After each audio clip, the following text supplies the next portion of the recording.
7 جگہوں پر سلام کبھی نہ کرنا۔ اسلام میں 7 ایسے مقامات ہیں جہاں سلام کرنا مکروہ ہے۔ جو مسلمان ان جگہوں پر سلام کرتا ہے وہ نمبر 1 بسم اللہ الرحمن الرحیم۔ اسلام میں مسلمان کا دوسرے مسلمان کے ساتھ اخلاقی رویہ نہایت اہم ہے، کیونکہ یہی رویہ ایمان کی خوبصورتی اور معاشرے کی بنیاد بنتا ہے۔ نبی کریم صلی اللہ علیہ وآلہ وسلم نے فرمایا کہ تم میں سے کامل ایمان والا وہ ہے جس کے اخلاق سب سے اچھے ہوں۔ اس لیے مسلمان کا فرض ہے کہ وہ اپنے بھائی کے ساتھ نرم لہجہ اپنائے، خوش اخلاقی سے پیش آئے اور دل آزاری سے بچے۔ سب سے پہلا اور بنیادی حق سلام ہے۔ سلام کرنا سنت ہے اور جواب دینا واجب ہے۔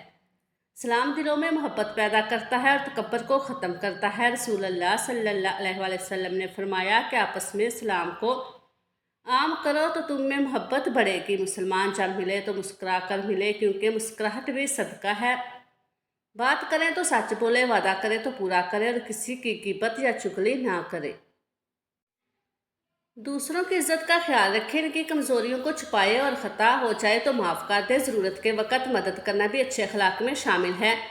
مال سے ہو، زبان سے ہو، گویا عمل سے کسی مسلمان کو تکلیف نہ دے بلکہ آسانی پیدا کرے۔ نبی کریم صلی اللہ علیہ وآلہ وسلم نے فرمایا کہ مسلمان وہ ہے جس کی زبان اور ہاتھ سے دوسرا مسلمان محفوظ رہے۔ بڑوں کا ادب کرنا، چھوٹوں پر شفقت کرنا، بیمار کی عیادت کرنا، جنازے میں شریک ہونا اور مصیبت میں ساتھ دینا بھی مسلمان کے اخلاقی فرائض ہیں۔ یہی وہ خوبصورت اخلاق ہیں جو ایک فرد کو اچھا مسلمان اور ایک معاشرے کو پرامن بناتے ہیں۔ اسلام مسلمان کو صرف عبادت ہی نہیں سکھاتا بلکہ ایک مکمل اخلاقی نظام عطا کرتا ہے جس کے ذریعے وہ اپنے بھائیوں کے ساتھ محبت، عمل اور خیر خواہی کا رویہ اپناتا ہے۔ مسلمان جب کسی مسلمان سے ملتا ہے تو سب سے پہلے سلام کرتا ہے، کیونکہ سلام صرف الفاظ نہیں بلکہ دعا ہے، امن کی ضمانت ہے اور دلوں کو جوڑنے کا ذریعہ ہے۔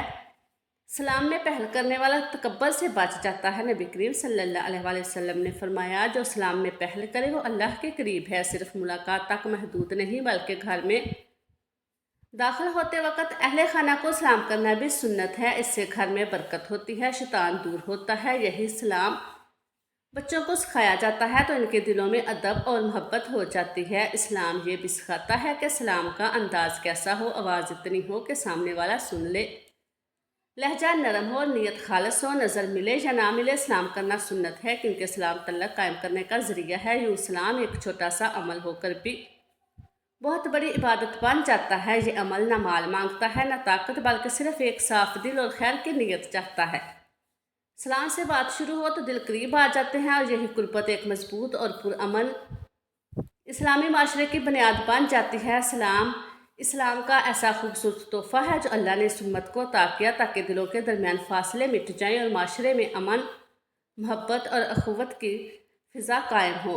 سلام محض ایک جملہ نہیں بلکہ ایک مکمل پیغام ہے جس میں دعا بھی ہے، یقین دہانی بھی اور خیر خواہی بھی۔ جب ایک مسلمان کہتا ہے السلام علیکم تو گویا وہ یہ اعلان کرتا ہے کہ تم میری طرف سے ہر خوف، ہر نقصان اور ہر برائی سے محفوظ ہو۔ یہی وجہ ہے کہ سلام کو ایمان کا حصہ قرار دیا گیا ہے۔ نبی کریم صلی اللہ علیہ وسلم نے سلام کو عام کرنے کو جنت میں داخلے کے اسباب میں شمار فرمایا۔ آپ نے فرمایا کہ تم اس وقت تک جنت میں داخل نہیں ہو سکتے جب تک ایمان نہ لاؤ، اور تم اس وقت تک کامل ایمان والے نہیں ہو سکتے جب تک آپس میں محبت نہ کرو۔ اور کیا میں تمہیں ایسی چیز نہ بتاؤں جس سے تم میں محبت پیدا ہو جائے؟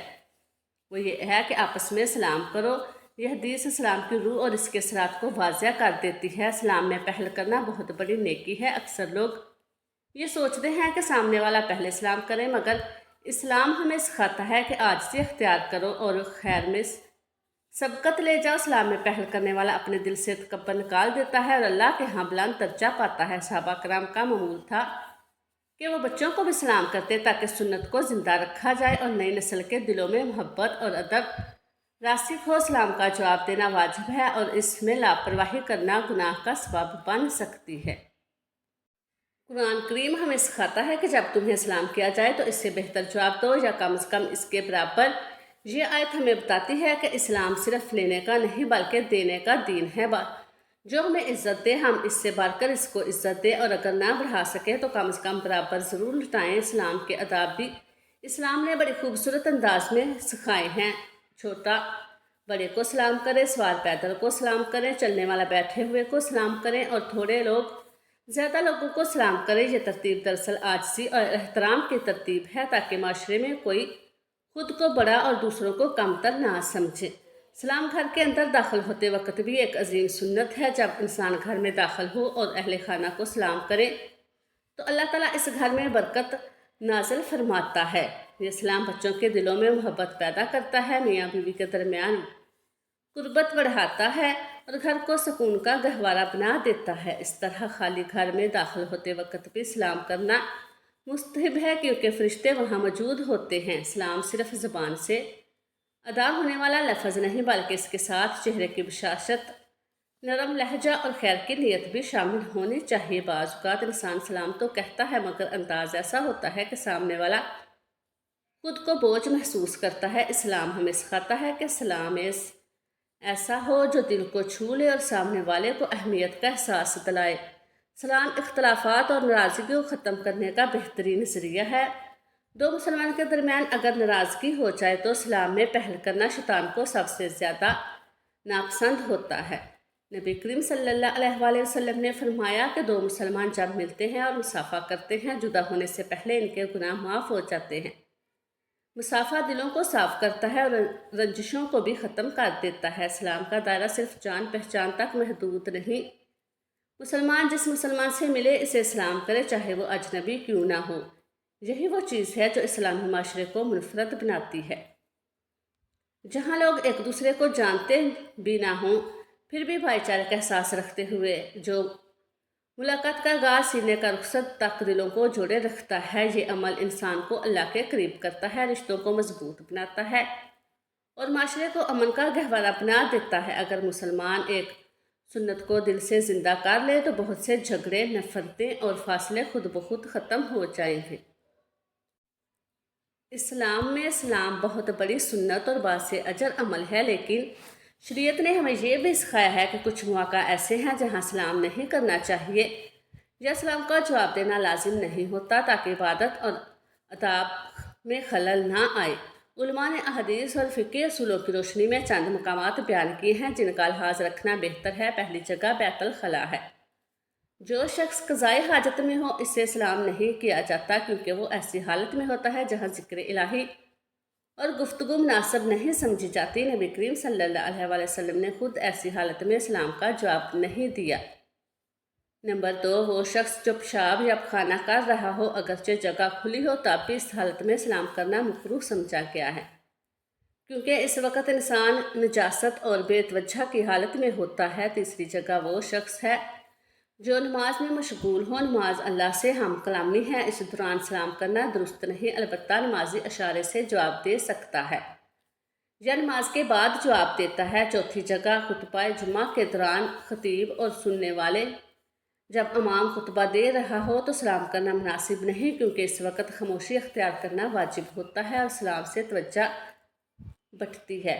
پانچویں جگہ وہ شخص ہے جو قرآن مجید کی تلاوت بلند آواز سے کر رہا ہو یا دینی درس دے رہا ہو، اس وقت سلام کرنا مکروہ ہے کیونکہ قرآن یا علم کی بات کو روکنا بے ادبی کے زمرے میں آتا ہے۔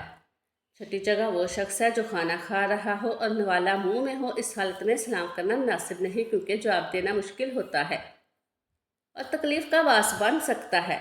ساتویں جگہ وہ شخص ہے جو اذان یا اقامت کہہ رہا ہو، اذان عبادت ہے، اس دوران سلام نہیں کیا جاتا تاکہ اذان کے الفاظ مکمل توجہ کے ساتھ ادا کیے جا سکے۔ ان تمام واقعے کا مقصد اسلام کی اہمیت کو کم کرنا نہیں بلکہ ہر عبادت اور عمل کا ادب قائم رکھنا ہے۔ اسلام ہمیں سکھاتا ہے کہ سلام بھی حکمت کے ساتھ کیا جائے تاکہ ثواب بھی ملے اور کسی عبادت کے ادب میں خلل بھی نہ آئے۔ مزید وضاحت کے ساتھ اگر دیکھا جائے تو سلام کا تعلق صرف لفظ سے نہیں بلکہ وقت پہ، حالت اور حکمت سے بھی ہے۔ اسلام یہ چاہتا ہے کہ سلام ایسی گھڑی میں کیا جائے جہاں سامنے والا اطمینان سے جواب دے سکے اور کوئی عبادت یا ضروری عمل متاثر نہ ہو، اس لیے بعض مزید حالتیں بھی بیان کی جاتی ہیں جن میں سلام سے رک جانا بہتر سمجھا گیا ہے۔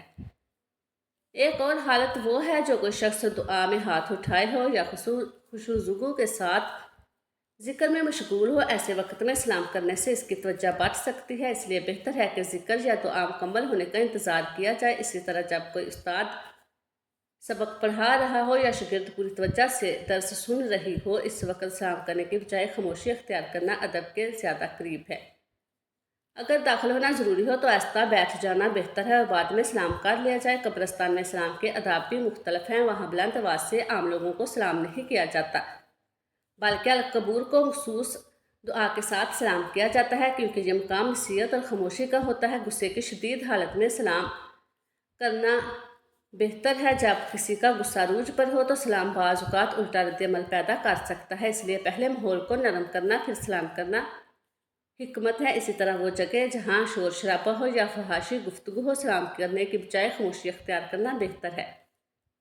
ان سب باتوں سے مقصد یہی ہے کہ سلام کو معمولی لفظ نہ سمجھا جائے، بلکہ اس کا ادب، اس کی روح اور اس کے سر کو برقرار رکھا جائے۔ جب سلام صحیح وقت، صحیح جگہ اور خالص نیت سے کیا جائے تو دلوں کو جوڑتا ہے، رحمت کو کھینچ لاتا ہے، مسلمان کے اخلاق کو مزید روشن کر دیتا ہے۔ اللہ تعالیٰ ہمیں دین کی مکمل سمجھ نصیب فرمائے۔ اللہ تعالیٰ ہمیں نیکی کی بات کو سننے، سمجھنے اور اس پر عمل کرنے کی توفیق عطا فرمائے۔ اللہ تعالیٰ میرا سنانا اور آپ کا سننا اپنی بارگاہ الہی میں قبول و منظور فرمائے۔ اور آخر میں اللہ تعالیٰ سے دعا ہے کہ اللہ تعالیٰ ہمارا خاتمہ ایمان پر فرمائے، آمین۔ السلام علیکم ورحمۃ اللہ وبرکاتہ۔